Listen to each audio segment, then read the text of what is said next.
ಅಧ್ಯಾಯ 9. ಬರೆಯುವ ಹಸ್ತಗಳು. ಆದರೆ ಯೇಸು ಬೊಗ್ಗಿಕೊಂಡು ಬೆರಳುಗಳಿಂದ ನೆಲದ ಮೇಲೆ ಬರೆಯುತ್ತಾ ಇದ್ದನು.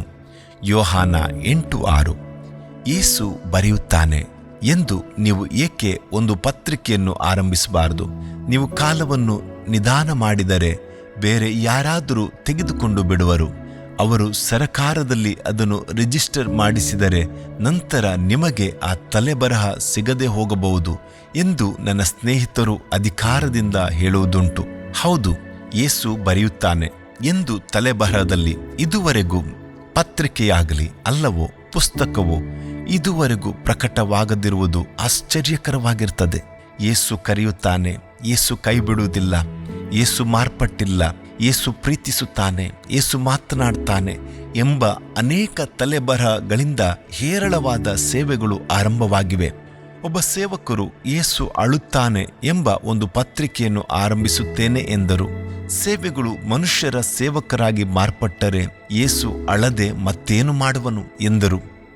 ಇನ್ನೊಬ್ಬ ಸೇವಕರು ಯೇಸು ನಿದ್ರಿಸುತ್ತಾನೆ ಎಂದು ಒಂದು ಪತ್ರಿಕೆಯನ್ನು ಪ್ರಾರಂಭಿಸುತ್ತೇನೆ ಎಂದರು.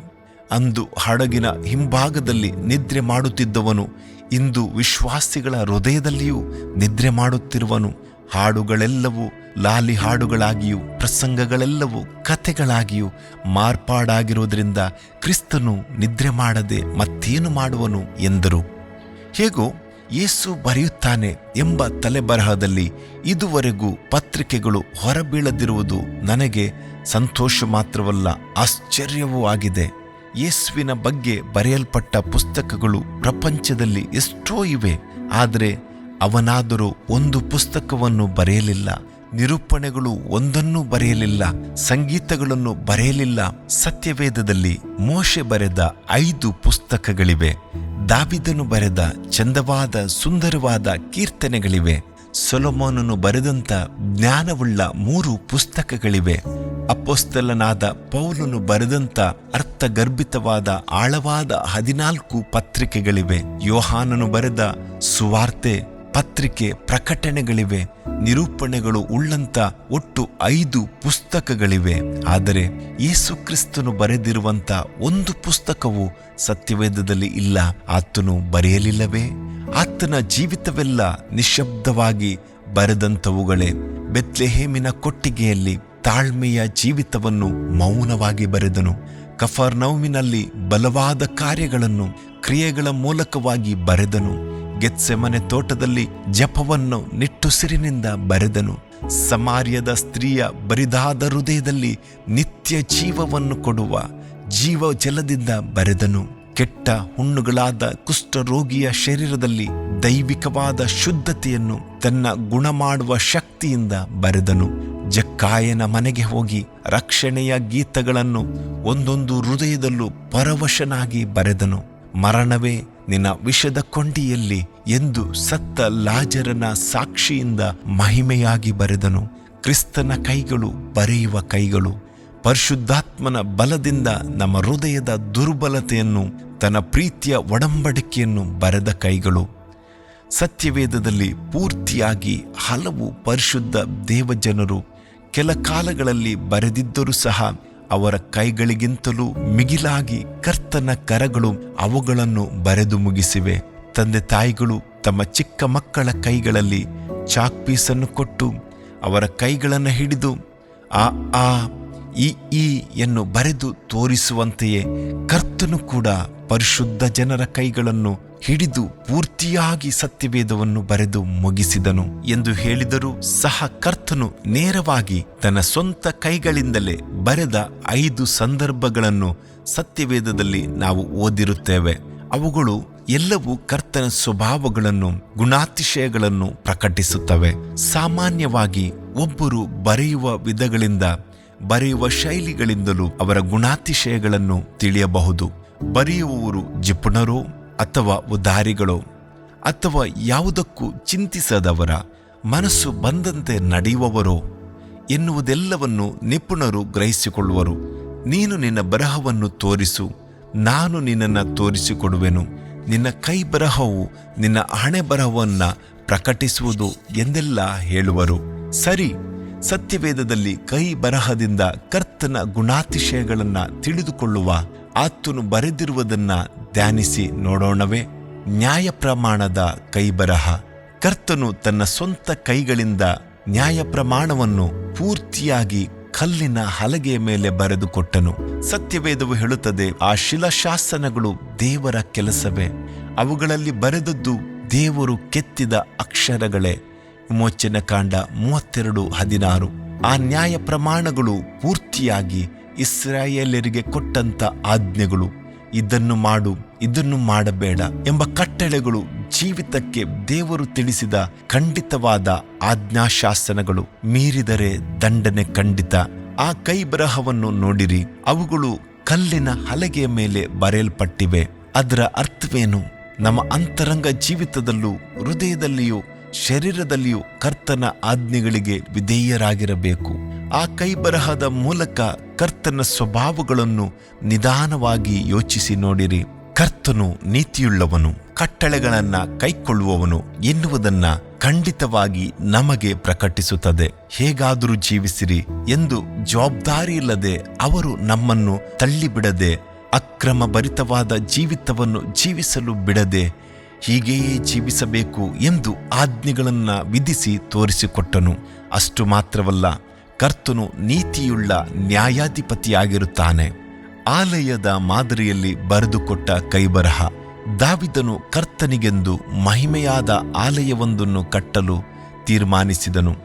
ಕರ್ತನು ಸಹ ಮನುಷ್ಯರ ಮಧ್ಯದಲ್ಲಿ ವಾಸಿಸಲು ತೀರ್ಮಾನಿಸಿದನು. ಆದುದರಿಂದಲೇ ಆ ಆಲಯಕ್ಕೆ ಕರ್ತನು ತಾನೇ ತನ್ನ ಸ್ವಂತ ಕೈಗಳಿಂದ ಆಲಯದ ಚಿತ್ರವನ್ನು ದಾವಿದನಿಗೆ ಬರೆದುಕೊಡುತ್ತಾನೆ. ದಾವಿದನು ತನ್ನ ಮಗನಾದ ಸೊಲೊಮೋನನ ಹತ್ತಿರ ದೇವರು ಬರೆದುಕೊಟ್ಟಂತ ಆಲಯದ ಚಿತ್ರವನ್ನು ತೋರಿಸಿ, ಇದೇ ಮಾದರಿಯಲ್ಲಿ ಎಲ್ಲ ಕೆಲಸಗಳನ್ನು, ಆ ನಕ್ಷೆಗಳಲ್ಲಿ ಸೂಚಿಸಿದ ಎಲ್ಲ ಕೆಲಸಗಳ ವಿಷಯವಾದ ಜ್ಞಾನವು ತನಗೆ ಯೆಹೋವನ ಲೇಖದಿಂದಲೇ ಪ್ರಾಪ್ತವಾಯಿತೆಂದು ಹೇಳಿದನು. 1 ಪೂರ್ವಕಾಲ ವೃತ್ತಾಂತ 28:19. ಕರ್ತನು ಕೊಟ್ಟ ಆ ನಕ್ಷೆಯಂತೆಯೇ ಸೊಲೊಮೋನನು ಕರ್ತನಿಗೆಂದು ದೊಡ್ಡ ಮಹಿಮೆಯುಳ್ಳ ಆಲಯವನ್ನ ಕಟ್ಟಿ ಮುಗಿಸಿದನು. ಕರ್ತನು ತನ್ನ ಆಲಯವನ್ನು ಕುರಿತು ಬಹಳ ಅಕ್ಕರೆಯುಳ್ಳವನಾಗಿದ್ದನು, ಗಮನ ಕೊಡುವವನಾಗಿದ್ದನು. ಆದುದರಿಂದಲೇ ತನ್ನ ಕರಗಳಿಂದಲೇ ಅದಕ್ಕಾಗಿ ಮಾದರಿಯನ್ನು ಬರೆದು ತೋರಿಸಿಕೊಟ್ಟನು. ದೇವ ಮಗುವೆ, ಇಂದು ನೀನೇ ಕರ್ತನ ಆಲಯವಾಗಿರುವೆ. ನಿನ್ನಲ್ಲಿ ವಾಸಿಸಲು ಆತನು ಇಷ್ಟಪಡುವನು. ಇಗೋ, ದೇವರ ನಿವಾಸವು ಮನುಷ್ಯರಲ್ಲಿ ಅದೇ ಎಂದು ಸತ್ಯವೇದವು ಖಂಡಿತವಾಗಿ ಹೇಳುತ್ತದೆ. ಪ್ರಕಟಣೆ 21:3 ವಾಕ್ಯ. ಅಪೊಸ್ತಲನಾದ ಪೌಲನು ಇದನ್ನು ಸ್ಪಷ್ಟವಾಗಿ ಬರೆಯುತ್ತಾನೆ. ನೀವು ದೇವರ ಆಲಯವಾಗಿದ್ದೀರೆಂದು, ದೇವರಾತ್ಮನು ನಿಮ್ಮಲ್ಲಿ ವಾಸ ಮಾಡುತ್ತಾನೆಂದು ನಿಮಗೆ ಗೊತ್ತಿಲ್ಲವೋ? 1 ಕೊರಿಂಥ 3:16. ದೇವರಿಂದ ದೊರಕಿ ನಿಮ್ಮೊಳಗೆ ನೆಲೆಗೊಂಡಿರುವ ಪವಿತ್ರಾತ್ಮನಿಗೆ ನಿಮ್ಮ ದೇಹವು ಗರ್ಭಗುಡಿಯಾಗಿದೆಯೆಂದು ನಿಮಗೆ ತಿಳಿಯದೋ? 1 ಕೊರಿಂಥ 6:19.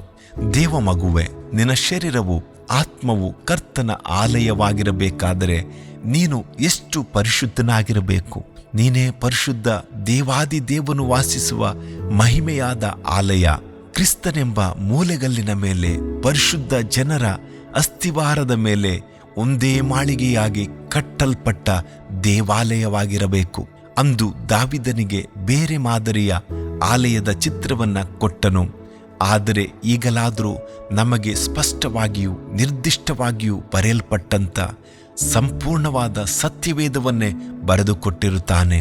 ನೀತಿಯಿಂದಲೂ ಪರಿಶುದ್ಧತ್ವದಿಂದಲೂ ದೈವಿಕವಾದ ಪ್ರೀತಿಯಿಂದಲೂ ವಿಶ್ವಾಸದಿಂದಲೂ ತಾಳ್ಮೆಯಿಂದಲೂ ದೈವಿಕ ಸ್ವಭಾವಗಳಿಂದಲೂ ನಾವು ಪರಿಪೂರ್ಣರಾಗಿ ಈ ವೇದ ವಾಕ್ಯಗಳನ್ನು ನಮಗೆ ಆಧಾರವಾಗಿಯೂ ಅಧೀನರಾಗಿಯೂ ಇರುವುದಕ್ಕಾಗಿ ಬರೆಯಲ್ಪಟ್ಟ ಚಿತ್ರವಾಗಿ ಇಡಲ್ಪಟ್ಟಿರುವುದು. ಮನೆಯನ್ನು ಅಥವಾ ಆಲಯವನ್ನು ಕಟ್ಟುವುದಕ್ಕೆ ಮೊದಲೇ ಸಿದ್ಧಪಡಿಸಿಕೊಳ್ಳುವ ಹಾಗೆ ನಮ್ಮ ಹೃದಯವು ಪರಿಶುದ್ಧ ಆಲಯವಾಗಿ ಕಾಣಲ್ಪಡಬೇಕು. ನಿನ್ನ ಜೀವಿತವು ಕಳಂಕ ಸುಕ್ಕುಗಳಿಲ್ಲದ ಜೀವಿತವಾಗುವಂತೆ ಅವನು ಮುಂದಾಗಿಯೇ ದೃಢ ಸಂಕಲ್ಪದಿಂದ ಸತ್ಯವೇದವನ್ನ ಬರೆದು ನಿನಗಾಗಿ ರಕ್ತವನ್ನ ಸುರಿಸಿ ಎಲ್ಲವನ್ನ ಮಾಡಿ ಮುಗಿಸಿದನು. ಹಾಲೆಲೂಯಾ. ಗೋಡೆಯ ಮೇಲೆ ಬರೆದ ಕೈಬರಹ. ಮೇನೆ ಮೇನೆ ತೇಕೆಲ್ ಉಪರ್ಸಿನ್ ಎಂದು ಒಂದು ಕೈಬರಹವು ಬೆಲ್ಶೆಚ್ಚರನ ಎಂಬ ರಾಜನ ಅರಮನೆಯ ಗೋಡೆಯ ಮೇಲೆ ಬರೆದವು. ದಾನಿಯೇಲ 5:25. ಇದು ಒಂದು ನ್ಯಾಯ ತೀರ್ಪಿನ ಕೈಬರಹ, ಒಬ್ಬ ನೀತಿಯ ರಾಜನ ಕೈಬರಹ. ಇದು ಒಂದು ದಂಡನೆಯ ಕೈಬರಹ.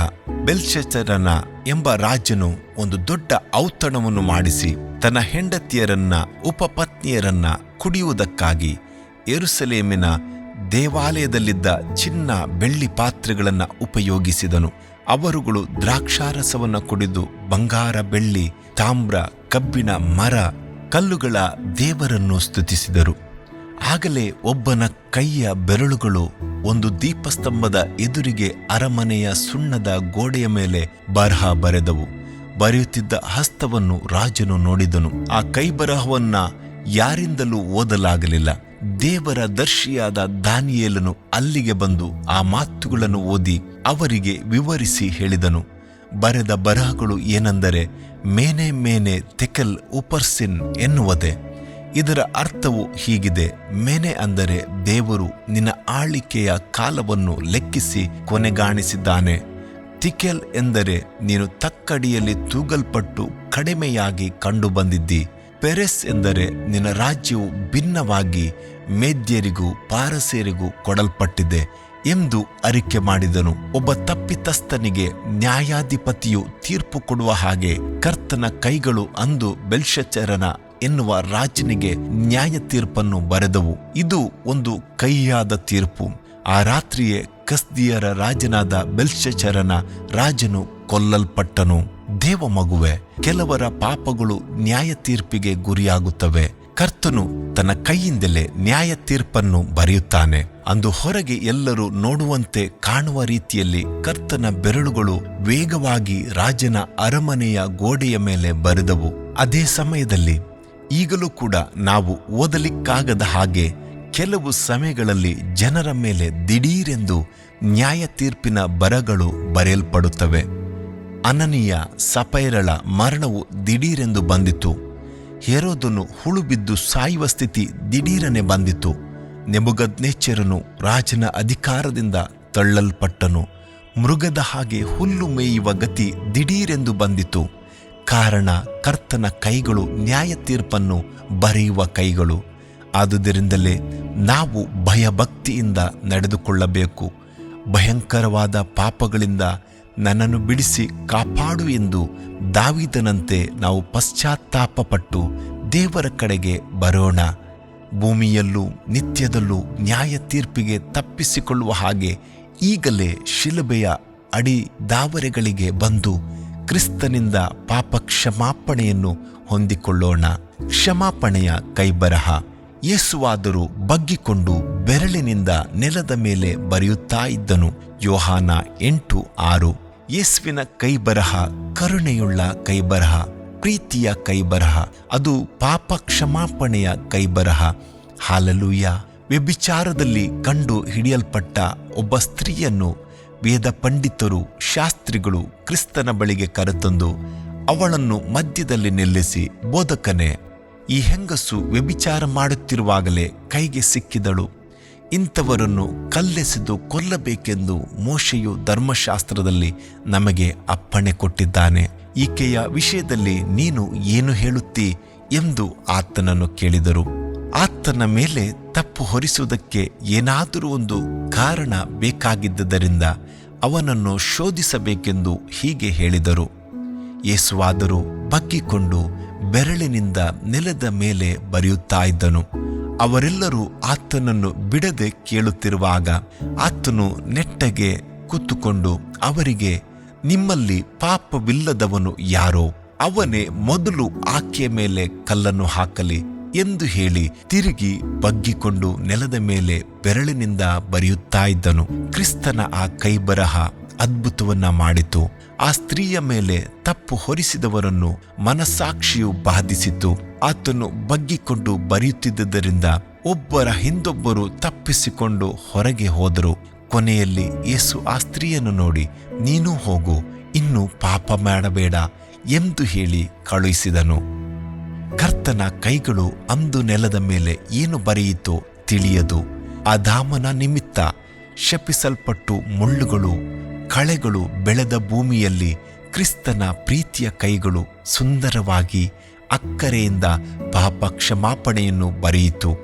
ಆ ಬರವಣಿಗೆಯು ನಮ್ಮ ಮೇಲೆ ಬರಲಿರುವ ಶಾಪಗಳನ್ನು ನೀಗಿಸಿತು, ದಂಡನೆಯಿಂದ ತಪ್ಪಿಸಿತು, ಪಾಪ ಕ್ಷಮಾಪಣೆಯನ್ನು ತಂದಿತು, ಹೊಸ ಜೀವಿತವನ್ನು ಆರಂಭಿಸಲು ಉತ್ಸಾಹ ಪಡಿಸಿತು. ನಮ್ಮ ದೇವರು ಎಷ್ಟು ಪ್ರೀತಿ ಸ್ವರೂಪಿಯಾದವನು! ಅವನು ಬರೆದ ಮಾತುಗಳು ಯಾವುದು ಎಂದು ಸತ್ಯವೇದದಲ್ಲಿ ಬರೆಯಲಿಲ್ಲ. ಒಂದು ದಿನ ಕರ್ತನ ರಾಜ್ಯದಲ್ಲಿ ಸೇರುವಾಗ, ದೇವರೇ, ನೀನು ಭೂಮಿಯಲ್ಲಿ ಬರೆದ ಆ ಮಾತುಗಳು ಏನು ಎಂದು ಪ್ರೀತಿಯಿಂದ ಕೇಳೋಣ. ಕರ್ತನು ಅದನ್ನು ನಮಗೆ ವಿವರಿಸಿ ಹೇಳುವನು. ಜೀವ ಪುಸ್ತಕದಲ್ಲಿ ಕೈಬರಹ.